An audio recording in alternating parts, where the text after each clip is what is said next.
Imagine that you're in a room filled with people who are all engaging in a conversation. When you approach to see what it is that they're talking about, you realize that these people are talking about you. And not only are they talking about you, but they're attempting to tell your entire life story. They're leaving out important events that shape who you are and even creating baseless assumptions and stereotypes based off of your past behavior. When you try to interject to tell these people, hey, you're wrong, these claims are false, you realize they have no intention of hearing you out at all. They tell you to say that you should be grateful that you're even in the room. Present for critique, but powerless to take control of the situation. Be grateful, they say, but be quiet.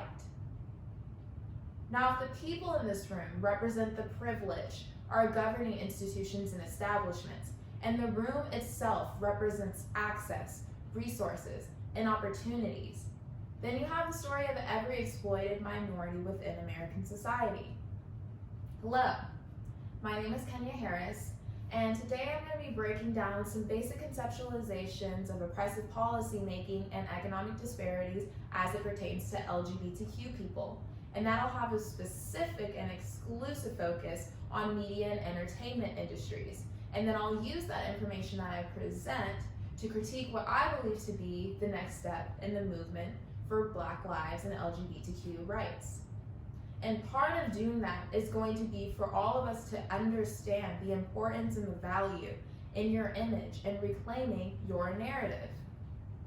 Now, time and time again, minorities and exploited populations, especially the LGBTQ community, have been mined for their spirit and culture, their identities stolen from them and recreated in mockery, and their contributions to history erased and become the property of those who are powerful and influential. You no longer have any control over your sense of self. It's all written for you. A social death of sorts. But now that we know what the problem is, not having control over our image and our narrative, we have to act accordingly to rectify this injustice. We have to work to reclaim our image, our narrative, and our histories, and work to rewrite them with us and only us in mind. Our current circumstances only work to further disguise the harm by believing that economic interest is somehow a good thing, and that the same economic interest in commodifying aspects of LGBTQ culture is equal to societal progression when it's not. It's just corporate greed.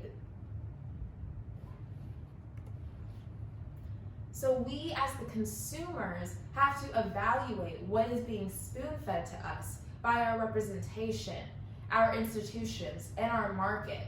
Because what they're giving us no longer serves anyone and has never served to benefit exploited minorities, especially LGBTQ people. It's time that we look at what they're trying to spoon feed us and bite the hand that feeds us. And because of the increased visibility of police brutality and systemic racism disproportionately affecting Black people, a lot of the general public has put a lot of collective pressure on politicians and businesses and celebrities alike to make them show that they understand that systemic racism is an issue, that it affects everyone, and that we should be working to fix these problems. And so somehow corporations took that to mean that by putting Black Lives Matter on all of their stuff, that's a way that we can do it. That's the same thing that has happened with the history and popularization of parts of queer culture, and especially with Pride. In both instances, businesses were clever enough to see an economic opportunity that would amount to nothing but performative allyship and inaction on their part in both instances. And so what I want you to get out of that is that businesses, a majority of the time, take their cues from the media and entertainment industries. Every time there is a news media headline about BIPOC issues or LGBTQ rights, I can promise you that there will be some business and corporations who will increase their representation to the related issues at hand. There will be more lesbian couples on advertisements, and educational institutions will think that putting more Black students on their recruitment content somehow shows that they side with their BIPOC students. It'll seem like everything is sunshine and rainbows until you understand that consumers subconsciously encourage these actions and even remain loyal to establishments who do this sort of symbolic performative work. So really the power lies in the consumers and not necessarily the businesses. And unfortunately, 2/3 of LGBTQ people run into this same consumerish trap of remaining loyal to businesses who commodify pride while at the same time giving money to anti-LGBTQ politicians and donations. And so the reality is that businesses are self-preserving. They're naturally two-faced and they're prone to corruption. And so because of that, 9 of the most LGBTQ supportive corporations in the 2016 election donated $1 million or more each. And in fact, General Electric, Comcast, FedEx, and AT&T all together spent $15 million in anti-LGBTQ donations, even though all of these corporations are supposed to be the most LGBTQ supportive.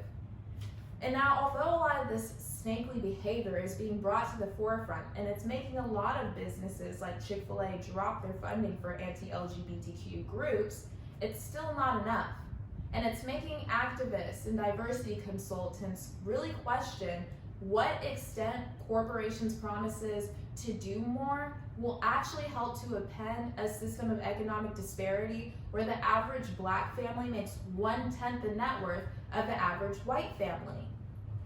And what I want you to get out of that is that just because you're seeing diverse faces on advertisements and the TV shows you watch and commercials and things like that, it does not make it a marker of societal and economic progression. In other words, visibility is not empowerment. Retain that information that I've given you, and then I want you to apply some of it to what's going on today with the movement for LGBTQ rights and Black lives. What exactly is it that we want? What is the result of this new movement? What is our end game? And where do you fall in line with all of those questions? Do we want revolution and dismantlement of hegemonic patriarchy and the doing away of anti-Blackness? Or do we want reformation? Is it liberation that we want? Or acceptance, tolerance, and rights to consume? Look deeper into what you're being spoon-fed by mainstream news media outlets and the entertainment industry, and especially with your phone and the sophisticated algorithms on social media. Because I promise you, they're not working to benefit or serve you or anyone around you at all. Now I know you're asking me, okay, Kenny, like that's a lot of information and I get it, but how do we fix the issue? How do we as citizens with the limited bandwidth combat the injustices that LGBTQ people face? Well, I know of a way, one way, that we can take a huge leap in the movement for LGBTQ rights and Black lives. Now it's just one amongst many that we're gonna need to tackle a multifaceted issue.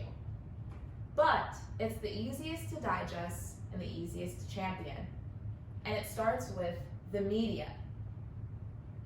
We've got more inclusive content than ever before.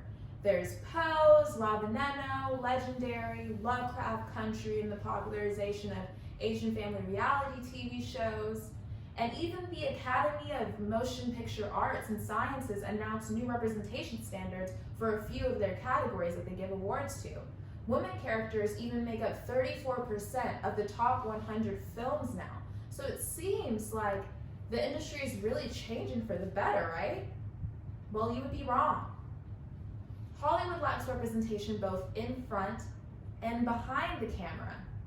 There's this false assumption that because we have more inclusive content than ever before, that somehow it's enough, when this couldn't be farther from the truth. The entertainment industry is not diverse, and it does not represent diverse realities, and we've got to hold them accountable for that. And now I know you're saying, okay, I get it, we should have more representation, but how is this going to somehow aid in the social justice fight for LGBTQ rights? Well, it's rather simple. The entertainment industry serves as an informant and influencer on the general public, no matter how false the pretense may be. The more an idea is reinforced through popular films, mainstream news media, and entertainment, the more likely people are willing to subscribe to said idea. Some really good examples of this are the movie A Birth of a Nation, the popularization of minstrel tropes that led to extremely harmful stereotypical tropes in the Black community, and the popularization of the welfare queen in the 1976 elections. They all share this same sentiment. And it's actually quite interesting how influential this industry is over our lives, but it's not the key that we need to be looking at today. We have to focus on control. If we have control in the sense that LGBTQ people, BIPOC, and women are writing, directing, producing, casting, and doing the hiring for their own shows and their own projects, then these mediums of entertainment will begin to accurately reflect the realities that minorities experience. And we'll be able to minimize white gaze and heteronormative perspective by centering ourselves in the conversation. The informant role will work in our favor rather than against us, and it will normalize and shape the general public's understanding of LGBTQ and BIPOC experiences and how they differ with those who have intersecting identities. Maybe it'll inspire people to have more difficult and productive conversation with their friends and family. Hopefully that'll lead to them researching and looking into these issues, and then eventually mobilizing and acting and coming into the fight for LGBTQ rights and BIPOC lives. Or at least these are the goals anyway. But first I want to back it up and I want to talk about some numbers for a minute. Now, on this graph, the darker green states represent the ones who have laws that explicitly discriminate or explicitly prohibit discrimination based on sexual orientation and gender identity. The lighter the state is, the more likely it is that they don't have explicit laws that prohibit discrimination on sexual orientation and gender identity. And so now I want to look at a more in-depth report on the financial penalty for LGBTQ women in America. This was created by two really good think tanks, the Center for American Progress and the Movement Advancement Project, and they provide these following statistics. 1 in 5 LGBTQ women lives in poverty. African American LGBTQ women and same-sex couples are 3 times more likely than white women and same-sex couples to be poor, and Latinx women in the same-sex couples are twice as likely to be poor as white women who are also in same-sex couples. And LGBTQ women are obviously more likely to be the target of workplace discrimination, and in fact it leads to about 42% of Black LGBTQ people experiencing workplace discrimination, or 4 in 10, and that rate skyrockets for Asian and Pacific Islander LGBTQ people because their numbers are anywhere from 75 to 82%. And I want to keep in mind for you guys that this is just what is being reported. This doesn't even talk about those instances where people don't file a complaint because of intimidation or whatever it may be. So in order for us to bridge this wealth gap, it means that we have to ensure opportunities for LGBTQ people and BIPOC to not only enter lucrative industries like technology or finance, but to be able to rise in these industries as well. And I think that we can take it one step further by requiring diverse leadership in these industries, especially within the media. Because if these executive leadership roles have more diversity, especially within entertainment, it's going to allow for us to have a more inclusive conversation. And these positions won't just be an area where it's diversity consulting that ends up leading to tokenism. There'll be a place where they have actual merit and weigh in on the day-to-day situations and conversations that happen in their industry and be able to shape what's going on. Now let's take a look at some diversity reports. And I advise you to really go and look up all of these reports because they're at least 10 to 15 pages, if not 20 pages. And so obviously I can't include a lot of that information in this talk today. And I've only included the statistics that really support my argument. But this first one is from GLAAD. And they reported that in 2018, across the 100 top 10 films that were released by major studios, only 18% had LGBTQ representation. That's about 20 films out of 110. From 2017 to 2018, there was a 15% decrease in racial diversity amongst those characters, and especially with queer Latinx characters, the number dropped from 28.7% to just 7%. That's a huge yikes. And things only become more depressing when you look at what's going on behind the camera. Now, let's look at some more diversity reports. These are from UCLA Hollywood and USC Annenberg, if you want to look those up.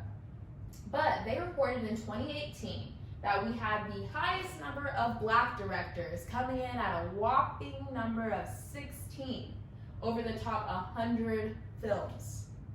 That's a huge yikes.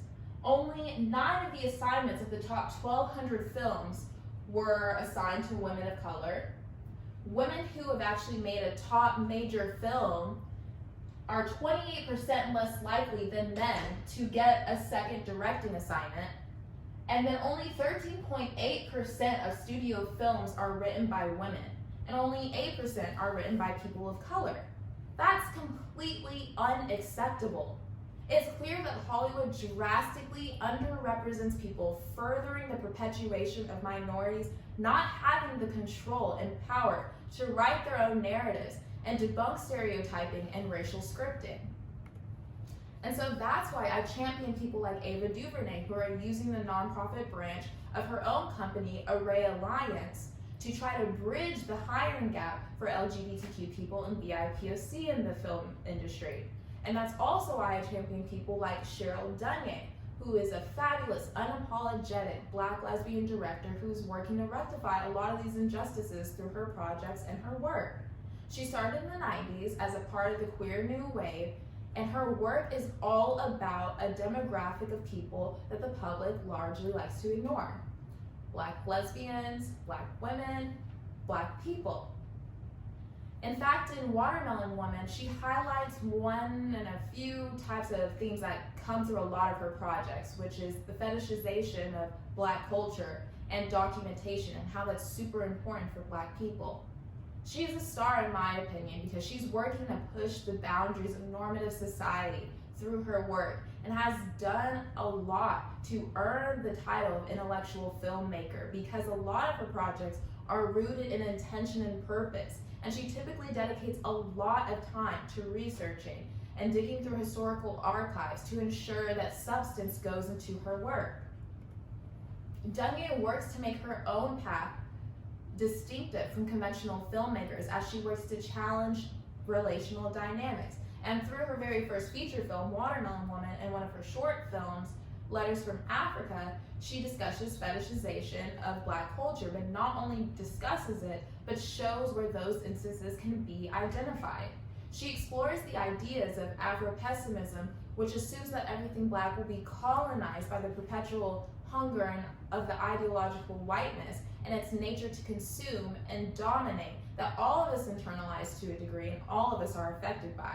And with calculated cinematography and dialogue, Dunye teeter-totters the line of appreciation and appropriation with her white characters who have taken on aspects of Black personas, situated themselves in Black culture, and focus and fixate on Blackness in a way that can only be seen as objectifying Blackness and Black people in a creepy spectator versus spectacle perspective that largely ignores their own agency to even have a voice. Dunye continues to push innovation in her industry by creating documentaries early on in her career that mix the political and the personal, drama and comedy, and puts them together in a situation where people can more easily understand the injustices that go on with intersecting identities. And she shows the importance of documentation consistently through a lot of her films, and continues to highlight the microaggressive and covert homophobia and racism, and shows just how casually those instances arise and just how casually you can shut them down. And one of the instances I like to think about is when she directed a few episodes of Queen Sugar. On one specific scene, there was a little boy who was at dinner with his parents and he was playing with his Barbie doll. The waiter comes over and finds this peculiar and tries to persuade the boy to play with more boy-like toys and making him feel somewhat uncomfortable. Now, even though that waiter may not have been ill-intentioned and may not have meant to do the boy any harm at all, those sort of comments and that sort of language does work to police gender norms and other experiences by LGBTQ people. Denya uses situations like this to inspire and encourage younger generations to explore productive think pieces over overdone predictable plots. And it's the type of work that we should want more of in the entertainment that we're consuming. Denya is truly a trailblazer, and she deserves more credit because of the sheer amount of intellectuality that goes into crafting her projects, and it's why I chose to make an example of her. It's people like her who are doing the work to make a difference within this industry, but this pool is so small within that industry. And let me be clear, it's not small because there's a lack of LGBTQ and BIPOC creatives who can fill those positions, but it's small because of the reluctance of executives to hire these people on and support these stories being told. By increasing diversity amongst leadership, then we will be able to directly shape the guiding principles and policies of the industry and make it more inclusive. So I challenge you to champion more and support more LGBTQ and BIPOC creatives so that we can get to a more inclusive future. And that's why I'm pushing myself to have this talk in the first place, because I've always been an ally to the LGBTQ community, but I realized that I can do a whole lot more. Allyship to me requires two different things: consistent action and persistence. The same sort of things that I require of allies to the Black community and to the feminist movement is the same sort of energy that I've got to give to LGBTQ people. I have to use my privilege as a cisgendered heterosexual woman in the position of now having a bachelor's in two different fields to do the hard work of constantly looking out for LGBTQ people and policies and practices that do work to exploit them. In fact, I took a class last semester before I graduated that solely focused on LGBTQ experiences, movements, and histories. And I learned more in that class than I learned in a lot of my public policy classes. And so naturally, it increased my sense of urgency for us to have more education around the history of LGBTQ people and their contributions. And by spreading this type of knowledge, we're going to be able to change the society for the better. Spreading that same knowledge is going to do work to make people like you evaluate how you live, what you do, and what privileges you may or may not have from someone else. And then after you've reflected on that, I want you to do two things. I want you to listen to these people's stories, and then I want you to act accordingly, because you need to see that queer issues are Black issues. They're job security and economic issues, they're women's rights issues, and they're healthcare concerns too, because these issues affect everyone, whether you're within that community or you're not. And so now I just want to end this talk with talking about a story that one of my professors told me about a while ago that really gave me like an aha moment. But I'm going to be talking about it in terms of critiquing the movement that we're going through now instead of its original intentions. And so basically the story is about a binary that deals with the exploitation of minorities, but the manifestations are different. And it's called The Lion and the Fox. The lion on one hand represents brute force, confrontational in nature and vicious. When you think of the lion, I want you to think of hate crimes, police brutality, physical violence, blatant gatekeeping, the physical death. The fox, on the other hand, is more of a finesser. They're conniving and sly, but still at the same time detrimental to their prey. The fox in this situation would represent covert homophobia and racism. It would be microaggressive oppressive behaviors, systemic racism and systemic homophobia that leads to things like de facto segregation. It would be the labeling of a permanent second-class citizenship and the othering of minorities' experiences. Now, I believe as a society, we're slowly leaving the time of the lion and we're entering the time of the fox, where a majority of oppression is masked. These institutions, establishments, and corporations try to go incognito with what they're doing, and they almost got away with it. But now that we know what exactly they're trying to do, I ask you to leave this talk with an open heart and an open mind for the betterment of all people and not just the advantage of the few. Do not be so passive as to allow for the wool to be pulled over your eyes and not see what's actually going on right now. This is a top-down fight, and it will require action from everyone. The best way for us to combat oppression is for us to spread the knowledge of liberation and exalt those who are disproportionately affected and targeted the most. I really hope this talk resonated with you, and thank you for coming to my TED Talk.